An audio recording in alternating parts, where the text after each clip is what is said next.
Chers abonnés, bonjour. Avant d'aborder comme promis, et je le ferai donc, la question de l'âme des animaux, je voudrais revenir sur un prêtre que j'évoquais, le père Ronald Kozik, que j'ai connu quand il était aumônier à Antony, et ensuite à Montrouge, et puis à Paris 14e.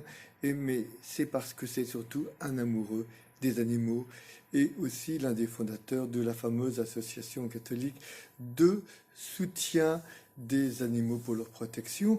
Et d'ailleurs, c'est un père qui ne manquait jamais d'accueillir, même d'inviter dans son église des associations qui défendent les animaux. Et donc, il y avait des réunions et même des concerts à leur profit, et bien avec des animaux évidemment, dans l'église. Et il profitait de ces occasions pour leur lire des dialogues de Saint François, le patron des écologistes, dont le célèbre sermon aux oiseaux, dont celui aux hirondelles qui cessaient de gazouiller quand Saint François leur adressait la parole. Et donc, à ces amoureux des animaux, il parlait ainsi: « Mes frères, je ne suis pas Saint François, je ne sais pas comme lui prêcher aux oiseaux.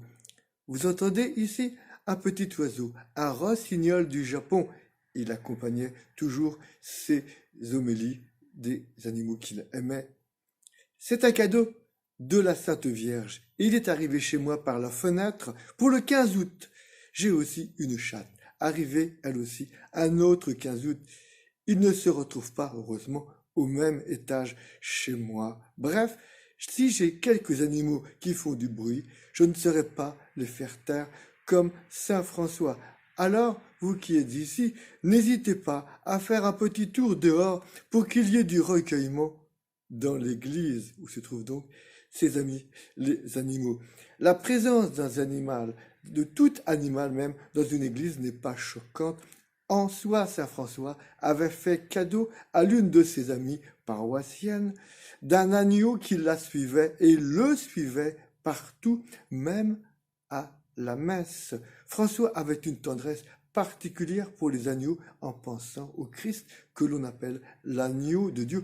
Un jour où l'on menait les bêtes à l'abattoir, il racheta et libéra un agneau, se souvenant des paroles du prophète Ésaïe: « Comme un agneau qu'on mène à la boucherie, il n'ouvre pas la bouche. » Nous avons bien d'autres exemples dans la vie de Saint François où il racheta et fit libérer des animaux, car pour lui, un animal devait vivre libre.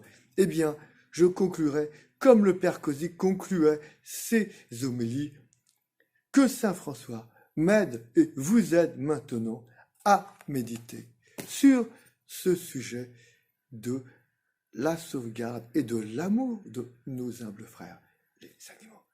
Chères auditrices, chers auditeurs, chers abonnés, je vous souhaite un excellent week-end et je vous dis à très bientôt.